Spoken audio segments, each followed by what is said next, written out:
boa noite. Começa agora mais um Brasilianas.org, programa sobre políticas públicas feito com a sua colaboração.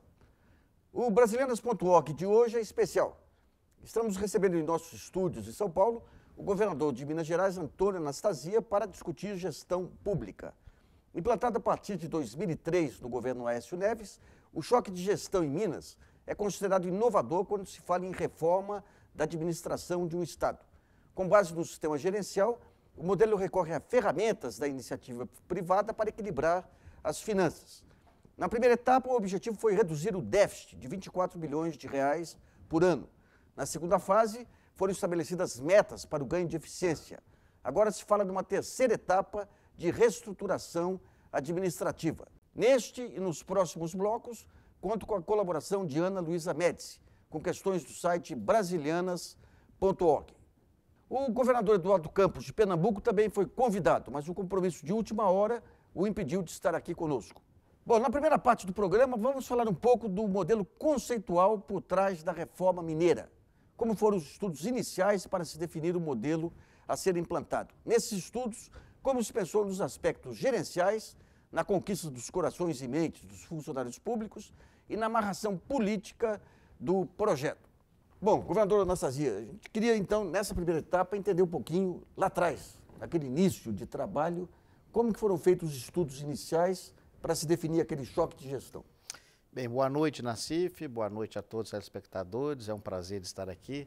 E eu queria dizer que, de fato, nós começamos em Minas Gerais em 2003, no primeiro mandato do governador Aécio Neves, um grande esforço para regularizar as questões não só das finanças públicas, mas também para aprimorar o funcionamento dos serviços públicos. Naquela época, Minas Gerais, e não só Minas, vários estados da federação tinham uma situação financeira muito ruim. E a situação financeira levava a uma deficiência na prestação dos serviços públicos. Nosso primeiro esforço naquele momento, naturalmente, foi encerrar o déficit orçamentário anual, que era muito alto, como também colocar em dia o pagamento dos funcionários, colocar em dia o pagamento do 13º salário, pagar as dívidas aos fornecedores do Estado, ou seja, uma normalidade mínima para que o Estado tivesse condições de dar um passo avante. E, concomitante, nós estávamos estabelecendo a possibilidade de inovarmos, ou seja, diante da crise, surge a oportunidade. Vamos colocar no centro da nossa preocupação, isso era o debate lá atrás, em 2003, a ideia do choque de gestão, ou seja, a gestão pública como um valor a ser discutido e implementado. Porque sabemos bem, e você, como conhecedor profundo do assunto, também o sabe, que a gestão pública nunca foi, nas últimas décadas, ou mesmo durante toda a história administrativa brasileira, considerada um tema importante da nossa agenda. Sempre ficou muito secundária perante questões econômicas, questões sociais, questões de desenvolvimento, e a própria agenda administrativa foi muito esquecida. E isso levou a uma má formação das estruturas administrativas do Brasil e um certo conformismo, lamentavelmente muito ruim, de que o serviço público do Brasil, brasileiro, por natureza, é ruim. Isso é mau. Nós não podemos jamais concordar com isso. Só para entender essa parte inicial do equilíbrio das contas, que medidas que foram tomadas para se conseguir esse equilíbrio? Foram tomadas medidas rígidas. Naquele momento tivemos a ajuda do professor Vicente Falcone, do INDG. O professor Falcone trouxe o processamento que tinha chamado matricial em relação à receita e ao custeio, para nós aumentarmos a nossa receita sem criar novos tributos, mas estabelecendo metas e, ao mesmo tempo, cortando o custeio, aonde havia alguma gordura apesar da dificuldade. E é claro que nós conseguimos ali naquele momento, também fruto de um grande esforço do governo como um todo e do momento econômico, que começou a haver uma recuperação do Estado, com a atração de novas empresas, uma recuperação paulatina. Mas tivemos muito sacrifício, foram 2 anos a pão e água praticamente, com cortes muito abruptos da receita, da despesa do Estado, um aumento gradativo da receita, até nós percebemos que nós conseguiríamos sair daquela situação. Por exemplo, nós fizemos um leilão da dívida, nós devíamos aos fornecedores, dívidas de curto prazo, devíamos aos fornecedores que forneciam alimentos, aos presos, a gasolina, a polícia, devíamos aos fornecedores de material de limpeza, etc. E eram dívidas expressivas. Então nós fizemos um leilão. Aquele que aceitasse, autorizado em lei, é claro, aquele que aceitasse receber o maior deságio receberia primeiro. E assim nós economizamos muito. E assim várias outras medidas foram feitas. Governador, quando começou a discussão em cima das ferramentas aí do professor Falcone, deu para perceber o que era adaptado do setor privado para o setor público e o que não era? Quais as diferenças principais entre fazer gestão no setor privado e no setor público? Essa sua pergunta é fundamental na CIF e sempre tivemos essa preocupação.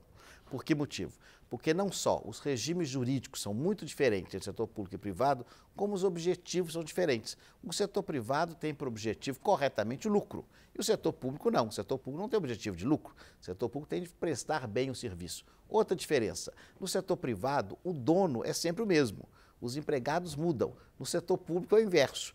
O corpo funcional permanece e os gestores, democraticamente, são substituídos de 4 em 4 anos. Então, nós temos diferenças muito agudas, mas nada impede, como nada impediu, que alguns instrumentos tecnológicos de gestão, utilizando não só questões de internet, como o pregão que veio dessa época, pudessem ser preparados e acolhidos no setor público, como também instrumentos do setor público hoje são acolhidos no setor privado, devidamente adaptados e com a filosofia correta, ou seja, a filosofia no serviço público de prestar e com qualidade um serviço estatal ao cidadão.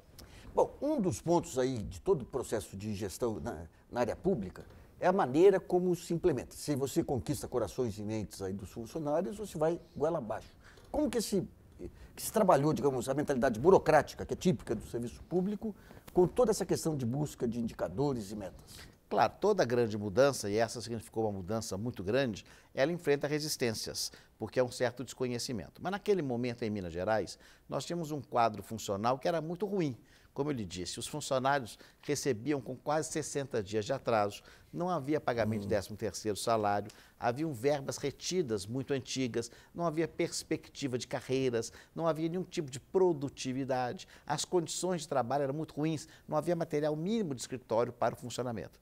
Então, no primeiro momento, nós lançamos a ideia do choque de gestão e no cabo dos 2 anos, claro que demorou 2 anos, nós conseguimos mostrar a outra face da moeda, ou seja, pagamento em dia, criamos o 13º em dia, criamos um 14º salário de produtividade, pagamos as verbas atrasadas, criamos planos de carreira. Claro que não transformou num paraíso, porque sabemos que eu sou funcionário de carreira, sei que é sempre uma disputa muito grande de funcionalismo, mas a situação melhorou muito.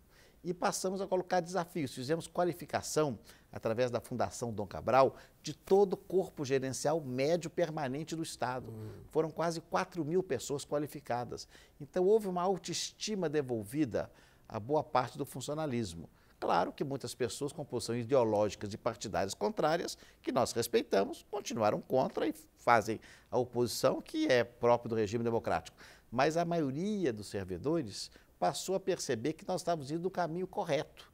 E tanto assim que houve grande apoio político na reeleição do governador pelos servidores e a mim também na minha eleição.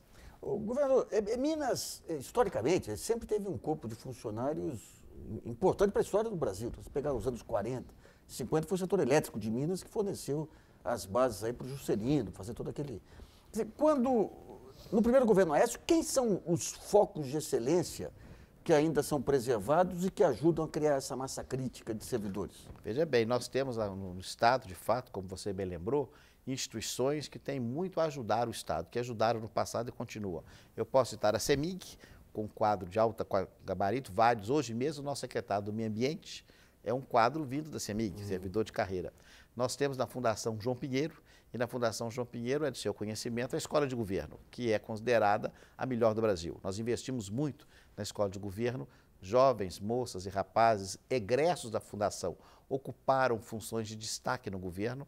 Hoje tem vários secretários adjuntos, subsecretários, superintendentes que ocupam essa área. Por exemplo, hoje, na Secretaria de Obras, que é uma das secretarias mais importantes, transporte de obras, nós temos 2 subsecretarias, ambas são ocupadas por gestores de menos de 30 anos vindos da Escola de Governo. Em outras áreas também temos isso. A Copa do Mundo é tocada por um gestor abaixo secretário, também da Escola de Governo. Eu lembro uns 10, 15 anos atrás, aí, que a Polícia Militar de Minas já tinha iniciado aí, de forma pioneira alguns programas de qualidade. Isso aí frutificou, digamos, para outras áreas, assim, pelo menos o conceito, o espírito? Sim, a Polícia Militar de Minas tem uma qualificação muito boa. Inclusive, o atual comandante é uma pessoa pós-graduada, com diversos títulos, juntamente com diversos de seus pares no alto comando, exatamente com esse objetivo de qualificação. A Polícia Militar convidou no passado a Fundação João Pinheiro para fazer os seus cursos, interagir melhor com a sociedade, e ela, de fato, teve uma participação muito efetiva na melhoria dos indicadores da segurança pública no nosso Estado, que caminhou para uma política de integração gradativa e gradual. A repórter Ana Luísa Médici tem uma questão enviada ao site brasilianas.org. Lembrando que o programa de hoje ainda é gravado, então você em casa não poderá enviar perguntas. Ana. A primeira pergunta é a seguinte: a administração pública gerencial tem como projeto político a eficiência administrativa. Como fazer para que esse modelo não esqueça a participação social? E qual que é o espaço destinado aos conselhos e às conferências no governo de Minas? Muito bem, boa noite, Ana. Muito obrigado por sua pergunta encaminhada. Eu queria dizer o seguinte: em primeiro lugar, a gestão pública é o pressuposto, jamais é o fim. Não haverá jamais uma política inclusiva social ou efetiva de educação, de saúde ou de segurança pública se anteriormente nós não tivermos uma boa gestão pública. De nada adiantará uma maravilhosa política social se nós não tivermos uma boa gestão e implementar essa política. Então é o pressuposto. E isso se nota em todas as nações mais desenvolvidas do que o Brasil. E é claro que há uma preocupação muito grande com a questão social. Então nós temos diversos conselhos de políticas públicas. Mas me permito, nessa pergunta, dar um passo avante. Sei que vamos falar nisso no programa, mas nós evoluímos do choque de gestão no primeiro momento, era mais hemorrágico, para colocar as contas em dia e que o Estado respirasse. Governador, eu sei que foram feitos alguns trabalhos especiais para atender aquelas regiões mais pobres de Minas, mas nas últimas eleições, na hora de fazer uma avaliação da opinião pública sobre o que se pensava do governo, o ponto fraco foi justamente essa questão da preocupação social. Em vários pontos positivos, mas em relação à preocupação social, a população não captou ainda essa prioridade dentro do governo. Qual a razão para essa percepção? Eu acho que essa percepção, Nassif, se dá muito mais do campo da discussão ideológica e um pouco acadêmica do que da realidade. Porque eu vou lhe dar um dado social. Para uma cidade pequena, do Jequitinhonha e do Mucuri, você conhece bem a realidade mineira, a necessidade número 1 era a ligação asfáltica. Não é possível levar emprego, qualidade de vida para uma cidade que não tivesse asfalto. Isso era impossível. Só a pessoa que mora numa cidade sem asfalto pode sopesar o que é não ter. Isso. Não é? Muito bem. Então, qual foi o nosso grande esforço ao longo de 8 anos? Fazer as ligações asfálticas. Ah, isso não é projeto social. Como não? É um desdobramento. Claro que ao lado disso nós levamos emprego, melhoria da educação, reforma das escolas, criação dos postos de saúde e, ao mesmo tempo, nós somos o primeiro estado do Brasil a implementar totalmente o SUAS, o Sistema Único de Assistência Social. Quando o ministro Patrus era ministro do Ministério do Desenvolvimento Social, havia um ranking dos estados. Minas ficou em primeiro lugar. Na hora de definir o planejamento e os indicadores, como que essas diferenças regionais eram avaliadas? De maneira fundamental. Em 2003, no início do nosso período, digamos assim, o governador Aécio Neves deu uma determinação. A cada real investido na região centro-sul do estado, R$2 seriam investidos no Grande Norte, o norte de Minas, o Jequitinhonha e o Mucuri. E assim foi feito ao longo dos 8 anos e nós vamos continuar agora, porque a infraestrutura, tanto física quanto social dessas regiões, fica muito a dever. Criamos um programa em 2007 chamado Programa Travessia, que hoje é a nossa coluna vertebral de todos os projetos sociais do Estado. Travessia voltado para pequenas comunidades, exatamente com o objetivo de permitir uma melhoria das condições de vida na área da educação, na geração de renda, na melhoria das questões de saneamento, que é gravíssimo nessas regiões. Então, o planejamento é feito com este objetivo. E o Travessia é o grande escudo ou grande manto que sustenta esses projetos inclusivos. Eu queria entender um pouquinho aí essa questão da participação popular através das conferências e o planejamento definido a partir de uma lógica social ou econômica. Quer dizer, nem sempre a demanda bate com o planejamento. De que maneira que todos esses projetos incorporam essas demandas que vêm desses conselhos Nós estamos estaduais? lançando agora, além dos conselhos, a estrutura do Estado em rede com esse objetivo. Nós estamos chamando diretamente que o cidadão participe. Nós levamos, o projeto piloto é no Vale do Rio Doce, que é um vale também mediano, algumas regiões mais ricas, outras menos ricas, menos desenvolvidas, com o objetivo de nós exatamente fazermos um diagnóstico completo da região e percebermos, juntamente com as lideranças empresariais, comunitárias, sociais, políticas daquela região, quais são as prioridades. Identificada a prioridade, o governo não vai executar sozinho, nós temos que chamá-los. Nós vamos fazer junto. O que é necessário na questão da escola? Como vamos melhorar o IDEB dessa região? Vamos colocar o professor da família, que é um projeto nosso, que o professor vai na casa das pessoas, exatamente com o objetivo de estimular a participação da sociedade, que não pode ficar concentrada no conselho. O que acontece nos conselhos?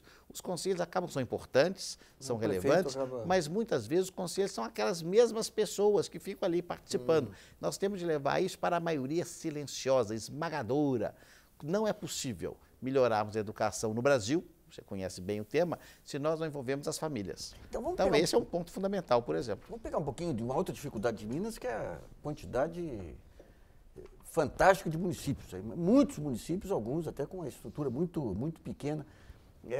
A falta de organização social nesses municípios é um empecilho. De que maneira que se contorna? Montando centros regionais, consórcios? No primeiro momento, a ideia local, de fato, nós temos municípios muito pequenos que têm dificuldade até de ter pessoal técnico preparado para desenvolver os projetos. Então, qual a ideia? Nós temos em Minas uma ideia muito forte de associativismo municipal, que é muito positivo, exatamente que se dá através de consórcios, hora de saúde, hora de meio ambiente, ou mesmo associação de qualificação pelas prefeituras. Essas associações são 42. Os 853 municípios estão divididos em 42 associações. E nós temos no Estado uma estrutura estadual que dá suporte técnico a essas associações, com esse objetivo de melhorar. Mas é fundamental que na pequena localidade nós possamos estimular que na escola, que é o grande centro social verdadeiro, nós conseguimos polarizar ali a participação. Porque se nós levarmos primeiro para a educação, já será um passo fundamental, que nós não temos no Brasil ainda. A partir da escola, você leva para a família. Aí você vai ver questão de saneamento, você leva a saúde, não é? Porque a escola é o equipamento público presente, não só em todos os municípios, mas nos distritos e até nas comunidades rurais. Bom, nós vamos fazer um pequeno intervalo e voltamos daqui a pouco.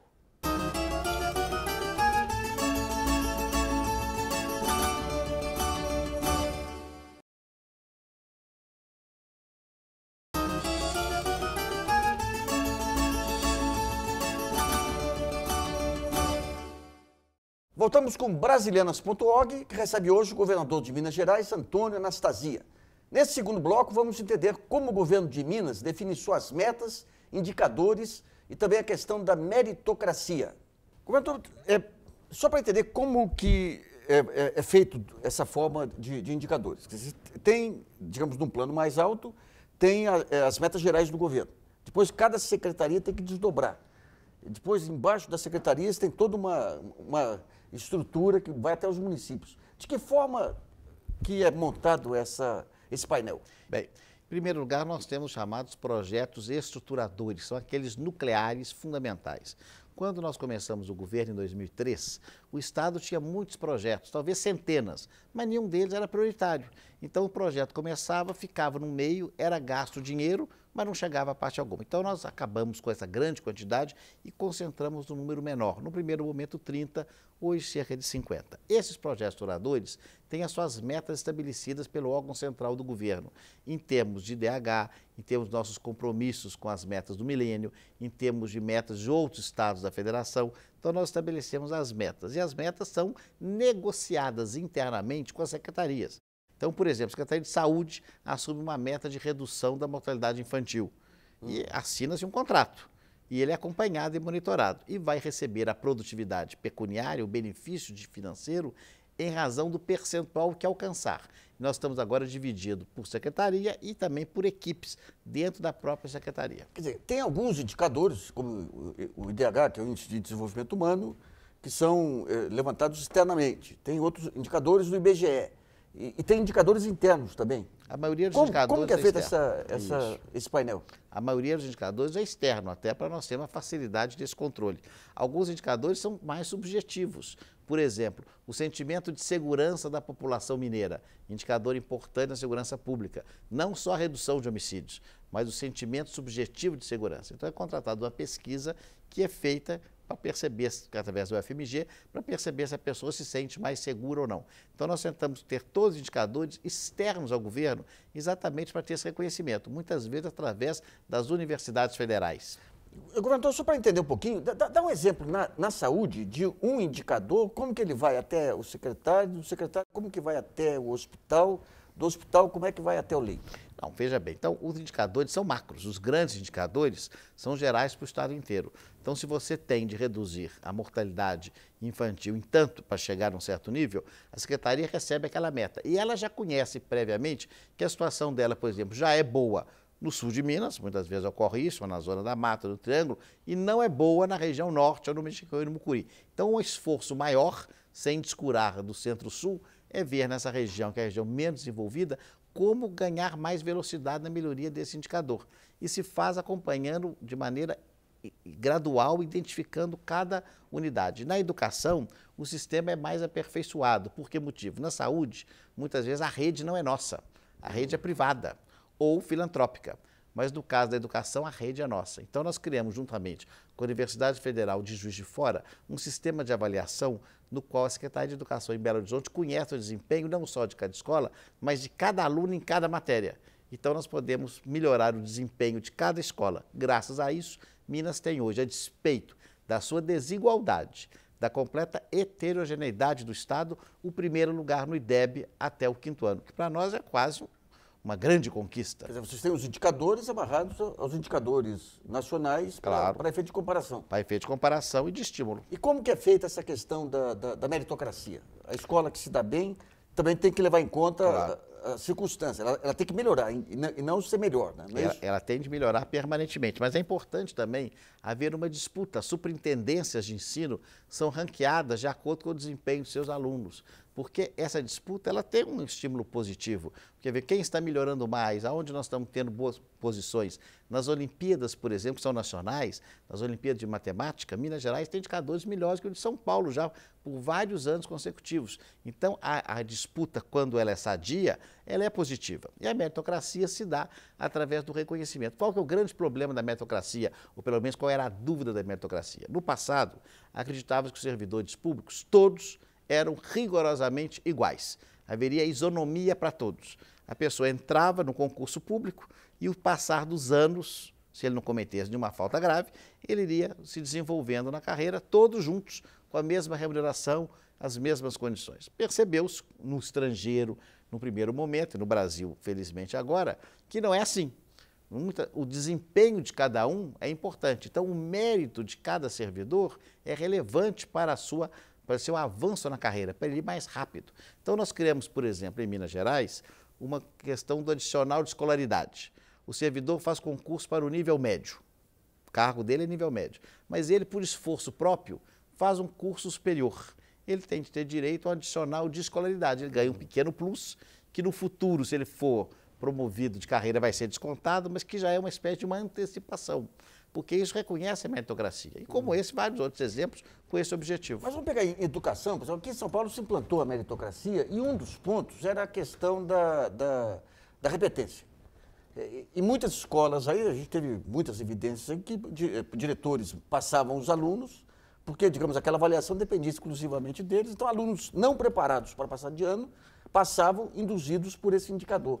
Como que quais os empecilhos que vocês encontraram nesses indicadores e como foi feito o aprimoramento? Por isso que os nossos indicadores ou são os indicadores nacionais ou feitos pela universidade. É um sistema de avaliação externo à escola. Não é o fato da pessoa passar ou não passar, se ele sabe ou não sabe. E é feita uma prova, um exame alfa, que é feito pela Universidade Federal de Juiz de Fora. Por exemplo, os superintendentes hoje e os diretores de escola, como que são escolhidos? Os diretores são escolhidos mediante um processo eletivo.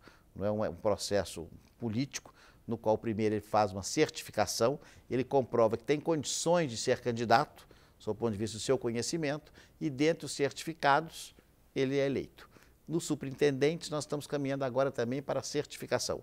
Só são escolhidos servidores da carreira e que tenham obtido da universidade um diploma de certificação para comprovar a sua adequação ao exercício do cargo. Mas ainda há a indicação política. A indicação política hoje reduziu muito, não só em Minas, mas no Brasil como um todo. Por que motivo? Porque nós estamos estimulando esse processo de certificação.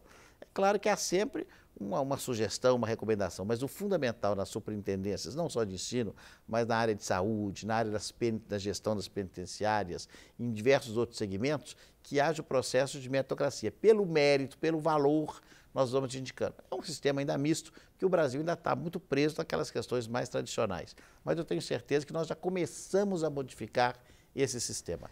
O governador, eu conversei uma vez com um pessoal de uma consultoria que analisou o modelo paulista e o mineiro.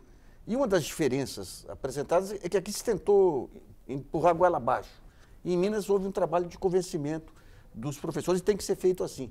Mas mesmo assim, com todo o processo de meritocracia, há uma conclusão unânime dos especialistas, sejam de ONGs privadas, ligadas aí a empresas, seja de associações, que o salário do professor é baixo. O salário em Minas é baixo. E sem um salário atrativo não se consegue atrair os melhores quadros. Como resolver esse nó, já que é um dos grandes pontos de despesa é a educação? É verdade, nós sabemos que os salários são baixos. Eu conheço em detalhes que sou filho de uma professora do Estado aposentada, então acompanho como de fato os salários não são altos. O que aconteceu no passado? Me permita uma resposta um pouco mais longa, porque o tema é fundamental. No passado, eram poucas as professoras, porque as professoras ministravam ensino de altíssima qualidade para a elite brasileira. Então, ser professora na década de 30, 40, era restrito a uma elite que dava aula para outra elite. As escolas públicas representavam, como se dizia, o crème de la crème. Então, podia-se pagar razoavelmente bem. Com o passar dos anos, felizmente, houve a universalização e a democratização do ensino. As poucas professoras passaram a ser centenas de milhares ou milhões de professoras. E os estados, os municípios e a própria União tiveram uma redução do valor pago. No passado, você se lembra, quando ganhava um professor catedrático de universidade, era um valor altíssimo. Hoje, o professor titular de universidade já não tem mais aquela situação que tinha no passado. Da mesma forma, os professores estaduais e municipais, porque houve um aumento muito grande do número de servidores e aí, de fato, o que nós tivemos? Nós tivemos uma queda de qualidade, que acontece, que nós estamos revertendo agora, e nós passamos a ter, de fato, uma pouca atratividade e os salários baixos. Mesmo assim, em Minas e muitos outros estados, nós percebemos uma grande dedicação e devoção dos professores. Os indicadores que eu lhe falei do IDEB são devidos e muito bons do estado, primeiro e terceiro lugar nos demais séries, a dedicação dos professores e da qualidade dos nossos professores, cujo capital humano é de primeira grandeza. Os salários baixos decorrem da realidade do poder público. Não só os professores são salários baixos. Não é? O salário, posso dizer, do governador, dos secretários, dos servidores burocráticos, dos técnicos da Fundação João Pinheiro, dos técnicos da área agropecuária, da área de saúde, são baixos, porque nós vivemos, vamos dizer assim, uma grande dúvida, uma indagação.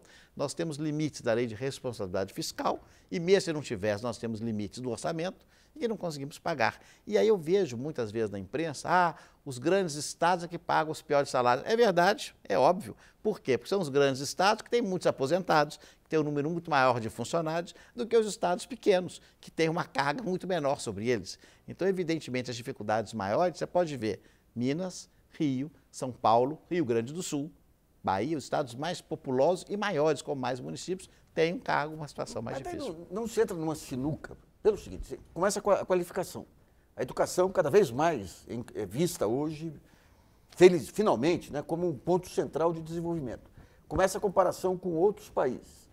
Começa a tomar uma consciência generalizada de que você precisa atrair para a educação os melhores quadros. E tem esse óbice financeiro, tributário aí. Como é que isso vai se resolver no futuro? Só com uma fonte externa aos estados. No quadro tributário atual, nenhum estado da federação consegue pagar de maneira plena os seus professores, adequada, com um valor que é o médio prazo, apesar de alguns especialistas que você conhece discordarem disso, mas eu acho que teve uma melhoria, nós precisamos ter uma fonte externa.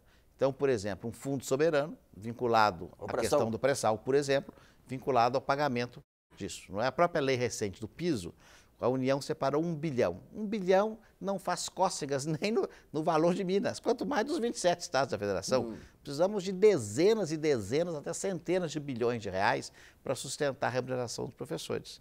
Então, precisamos de uma fonte que seja um grande laço, que não está hoje na realidade dos estados. Bom, vamos a mais uma pergunta que a repórter Ana Luísa selecionou do site brasilianas.org. Ana. Governador, saindo um pouquinho da questão da educação e falando um pouco de saúde, o governo de Minas ele é bem visto por conseguir promover uma regionalização do SUS. Como tem sido feito o trabalho de fazer o Estado voltar a ser protagonista da integração e da regionalização? Em primeiro lugar, nós percebemos em Minas Gerais, um estado muito grande, que havia uma tendência de pegar os doentes e levar todos para Belo Horizonte.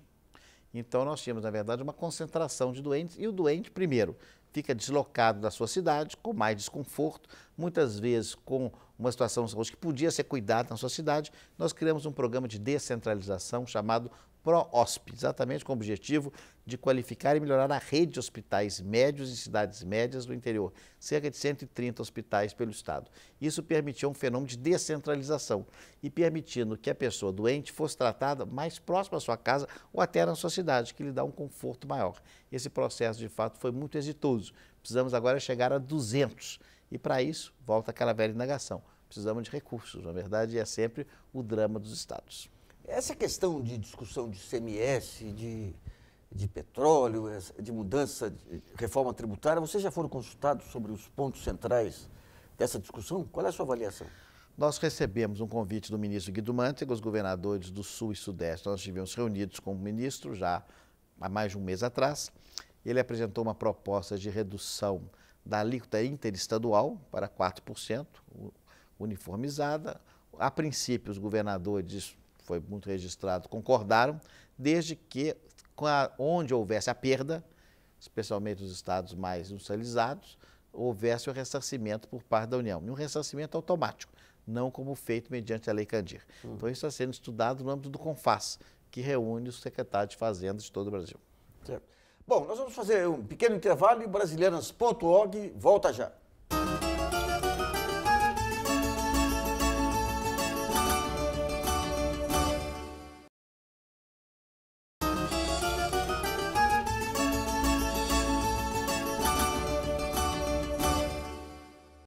Brasilianas.org está de volta com o governador Antônio Anastasia, de Minas Gerais.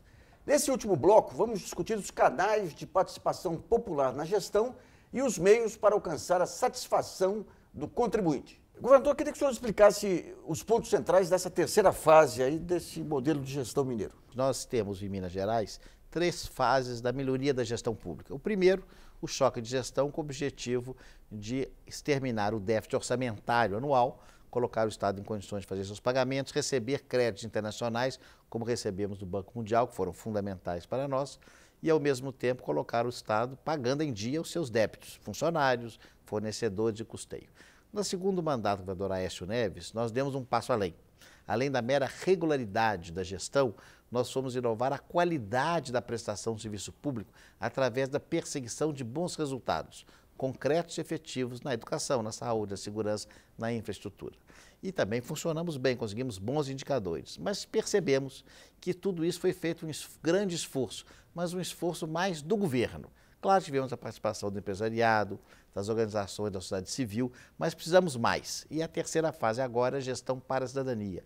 Levar ao cidadão a percepção de que o governo é ele também. E se ele não participar ativamente, acompanhando seu filho na escola, vendo as notas, interagindo com a saúde pública, com as equipes de saúde da família, se ele não usar o nosso 181, que é o Disque Denúncia, para levar denúncias da criminalidade, dificilmente o governo será exitoso, porque nós dependemos fundamentalmente da ação cidadã. Então nós estamos lançando essas ideias, que são inovadoras, complexas, nunca implementadas com esse perfil no Brasil, que vai muito além de participação em conselhos e de que orçamento participativo, porque pretendemos que a comunidade participe ativamente. Lançamos agora o chamado Movimento Minas, que se dá através da participação direta da sociedade por meio das redes sociais, através do Fórum de Ideias, do acompanhamento desses indicadores. O que é o Fórum de Ideias? O Fórum de Ideias é a recepção de personalidades mineiras de destaque que estão trazendo as suas ideias e coordenando a recepção de ideias também, que virão pelas redes sociais,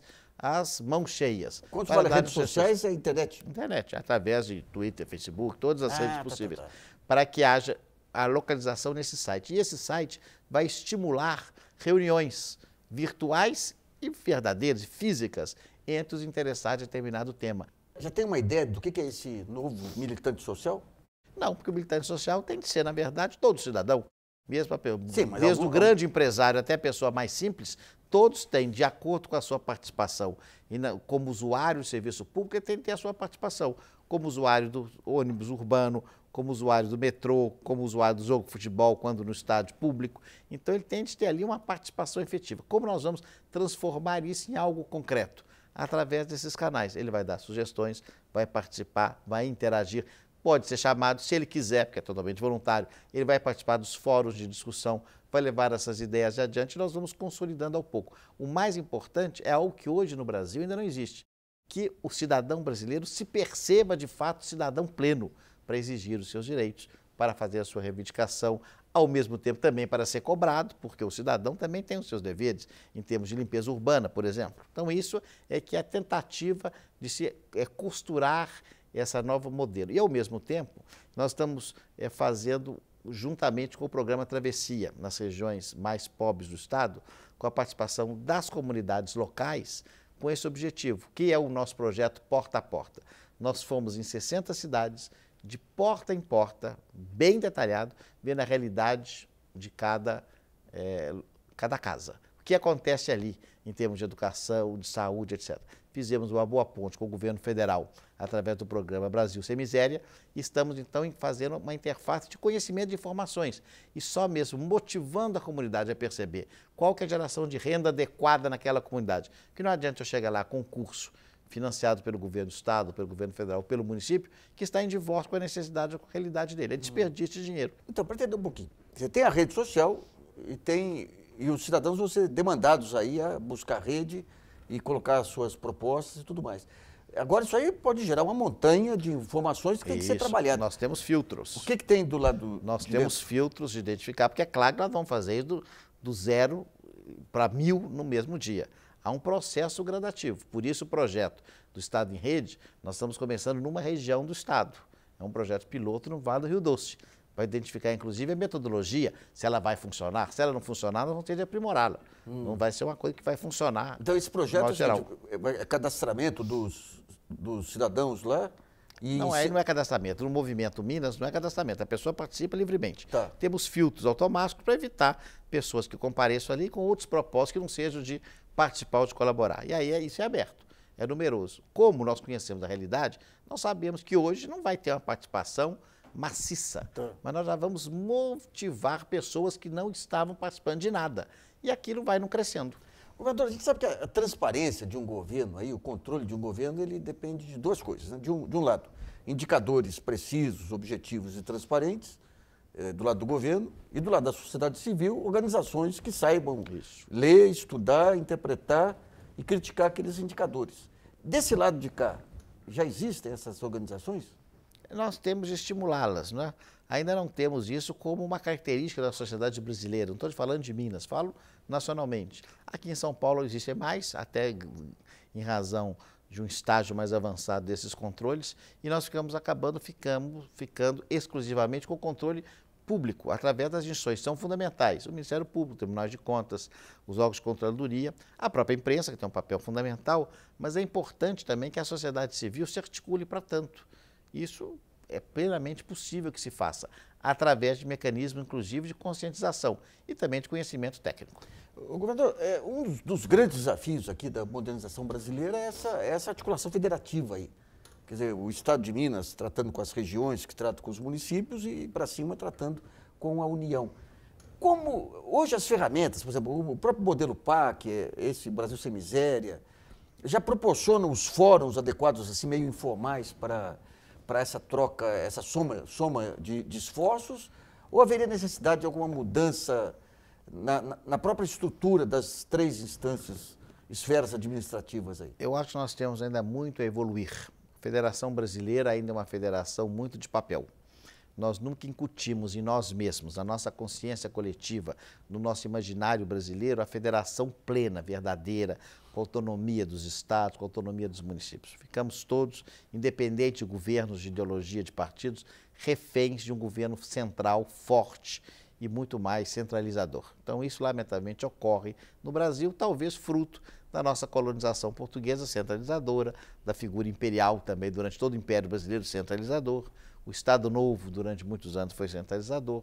O regime militar também foi centralizador. Então, nós precisamos de mudar um pouco esse patamar, devolvendo a estados e municípios um mínimo de competência. Você veja que hoje as assembleias legislativas têm pouca competência legislativa, muito pequena competência, menor até que das câmaras municipais, porque ficou uma competência residual. Isso é errado. Se a gente for à Austrália, ao Canadá, à Alemanha, os estados federados, os Estados Unidos, têm competência legislativa maior que o governo central em razão da peculiaridade local. Isso é fundamental que ocorra. Nos últimos anos, a gente, com o PAC e outras ações, a gente viu inaugurações simultâneas, quer dizer, com a participação de membros do governo federal, estadual, de municípios. Minha Casa Minha Vida é uma tentativa de avançar nessa articulação. Na sua opinião, isso aí ainda é muito embrionário? Quer dizer, ainda... É, porque nós não temos no Brasil ainda o espírito federativo pleno. Agora, é evidente que, como vivemos numa federação, essa harmonia tem de acontecer. No momento que é uma grande obra aqui em São Paulo, com a participação federal e estadual municipal, isso se concretiza. A mesma coisa em Minas, em Pernambuco, na Bahia. Por exemplo, vocês têm dificuldade de casar as prioridades do governo estadual com as prioridades do governo federal, por exemplo? Não, até porque hoje em Minas, sob certo aspecto, as grandes prioridades do Estado são todas federais. As nossas prioridades em Minas hoje são de logística.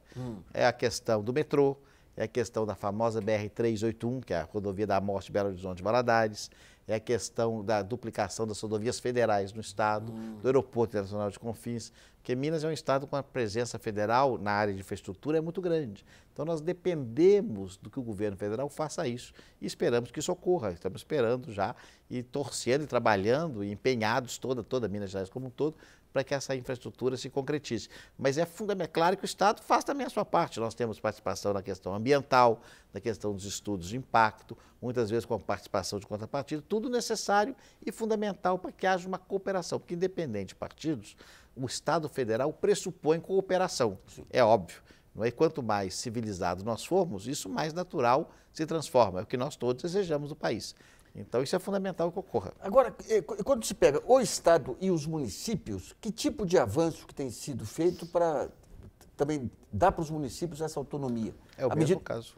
À medida que os municípios, muitos deles também não têm nem estrutura... Os municípios têm até mais competências que os estados, só que não tem estrutura, muitas vezes não tem pessoal e não tem recursos, porque os municípios também vivem muito apertados. E muitos municípios, especialmente em Minas Gerais, vivem exclusivamente do Fundo de Participação dos Municípios, que tem tido quedas ao longo dos últimos anos. Então, os municípios ficam muito dependentes desse FPM. Então, os estados vêm, subsidiam, ajudam os municípios também ajudam muitos estados em questões locais, de infraestrutura local, de serviços públicos prestados pelo Estado naquela localidade, mas investimentos maiores de distritos industriais, de atração de indústrias, depende fundamentalmente do Estado e, em alguns casos, até da União. Bom, vamos a outra pergunta selecionada no site brasilianas.org. Ana. No governo Dilma, acaba de ser criada a Câmara de Gestão, composta por empresários como Jorge Gerdau e Abílio Diniz. Como Minas pretende se integrar nessa política e qual a sua avaliação sobre a criação dessa Câmara? Eu, inclusive, cumprimentei formalmente essa iniciativa federal, muito bem-vinda. Minas Gerais, no tempo do governador Aécio Neves, foi o primeiro estado, juntamente com o Espírito Santo, a colocar como núcleo central das nossas preocupações a gestão pública, a criação dos choques de gestão foi exemplo disso. O Dr. Gerdau foi um dos grandes incentivadores e apoiadores do que aconteceu em Minas Gerais. Eu acho que o governo federal até tardou um pouco a tomar essa medida, felizmente o fez agora, porque sem uma boa gestão pública não haverá nenhuma outra política, quer social, quer econômica ou de desenvolvimento, que terá êxito no Brasil. Então eu aplaudo muito a iniciativa e espero que ela corra bem. Então, eu queria pegar um pouco a própria fala do Dr. Gerdau aí em relação às mudanças em modelos de gestão. Tem um tipo de mudança que é aprimorar processo. Ou seja, eu tenho tal processo de levar verba para tal lugar, eu posso aprimorar. E tem uma mudança muito mais ampla, que até eu achei que a Câmara trabalharia isso quando foi o Dr. Gerdau convidado, que é fazer uma mudança efetivamente estrutural no modelo de gestão do Estado, nos moldes que Nelson Rockefeller fez lá nos Estados Unidos, aí, no começo dos anos 50, ou o próprio Estado americano, aí, no século XIX. Né? Na sua opinião, o Brasil está... Minas, por exemplo, que já que vocês já veem com indicadores e com mapeamento de processos há muito tempo, já não estaria preparado para dar uma mudança estrutural no modelo de secretarias, de estatais? São dois quadros. Primeiro, nós somos todos reféns no Brasil de um regime jurídico completamente diverso do americano, que nós somos do regime jurídico francês, continental europeu, que é muito mais formal e burocrático na sua natureza. Então, nós temos dificuldade de nos desvincular dessa tradição. Por outro lado, a questão procedimental, de fato, é mais simples, é mais fácil e mais objetiva, e avança bem, e dá efeitos mais rápidos. As pessoas, o cidadão, ele percebe o Estado funcionando melhor através da modificação dos processos. Isso é importantíssimo, já é o primeiro passo. E num segundo passo, uma mudança de cultura, uma mudança da consciência, do funcionamento do Estado como um todo, mais cidadã, com mais efetividade, claro que é um processo mais lento. No caso de Minas, vocês tiveram que criar novas figuras dentro das carreiras do funcionalismo para atender a esse novo modelo? Criamos, vou lhe dar um exemplo, criamos uma figura dos empreendedores públicos, baseada na experiência chilena, e deu muito certo. Nós trazemos do setor privado funcionários com tempo certo de duração, contratados através de indicação de headhunter, de profissionais, não há nenhuma participação política ou partidária, em nenhuma hipótese, a pessoa se submete a um processo de avaliação profissional e psicológica. O prefeito de Belo Horizonte também está adotando o mesmo critério. Essas pessoas, são 120 cargos hoje em Minas Gerais, são alocados nos projetos estruturadores e são de altíssima competência, porque eles levam oxigênio novo, interagem com gestores e permitem, de fato, que haja uma visão mais ampla e mais profissional dentro da administração. Gonçalo, a gente teve algumas experiências de empresários aí em áreas de governo, Minas mesmo, com o Brumel, que é uma pessoa. A gente tem dois casos aqui, ó, o Alcides Tápias e o Luiz Furlan, no governo federal. O Tápias é um grande executivo, mas quando ele estava no Bradesco, uma ordem dele vinha de alto a baixo assim, que estão distantes. Quando vai na área federal, o próprio modelo não tem jeito. Eu lembro uma vez que eu conversava com o embaixador Sérgio Amaral, lá que montou uma Câmara de Comércio Exterior, eu falava, mas como é que vai convencer o ministério tal a fazer isso? Eu falei, eu sou amigo do rei, estou perto do presidente, tenho o porrete. Eu falei, e eles têm a gaveta. Como que se dá esse choque de cultura entre o empreendedor que quer espaço para voar e tudo, e as restrições do Estado burocrático? Nós temos que criar incentivos para que o corpo burocrático permanente faça uma adesão a esse modelo. Isso se dá através, quer da produtividade, quer através do treinamento gerencial que nós fizemos. Então, no momento que o servidor passa a ter essa autoestima, que a própria cidade administrativa também colabora nesse sentido, significa um tempo novo na administração. E ele passa a querer alcançar aquelas metas. As escolas querem alcançar os seus indicadores, as subtenências de ensino querem melhorar os seus indicadores. Então, cria-se um ambiente proativo. Isso é que é muito importante. Governador, houve muita crítica aí ao que foi gasto na cidade administrativa. Era imprescindível uma obra daquele tamanho para o modelo de gestão? A obra, na verdade, não foi feita para o modelo de gestão. A obra foi fundamental para o desenvolvimento regional metropolitano de Belo Horizonte e para a necessidade do funcionamento predial do Estado, cujos prédios antigos, muitos estavam pegando fogo, porque não tinha mais estrutura suficiente para colocar os computadores e a carga energética. Então, resolveu se concentrar tudo para agilizar o processo decisório, que tem sido muito bom, e, ao mesmo tempo, fazer economia e, mais importante, reverter o desenvolvimento da região metropolitana de Belo Horizonte para o seu vetor norte. A cidade administrativa custou 1 bilhão e 100. Bilhões e bilhões de reais foram agregados do valor dos imóveis naquela região e nós nem temos como mesurar isso no prazo de um ano e pouco. Então, já se pagou 100 vezes só com essa valorização grande que teve na região. Mas a valorização em terrenos do Estado? Não, terrenos privados. Terrenos privados. Terrenos privados, que foram colocados ali de grande valor, porque nós passamos a modificar a realidade ali daquela região, que era uma região que não era desenvolvida. Governador, tem o modelo gerencial, tem os processos, tem os indicadores, mas acima deles tem, digamos, o plano estratégico. O que eu quero ser quando crescer? Claro. O que Minas quer ser quando crescer? A meta síntese de 2013 é o melhor estado para se viver. Esse sempre foi o nosso lema.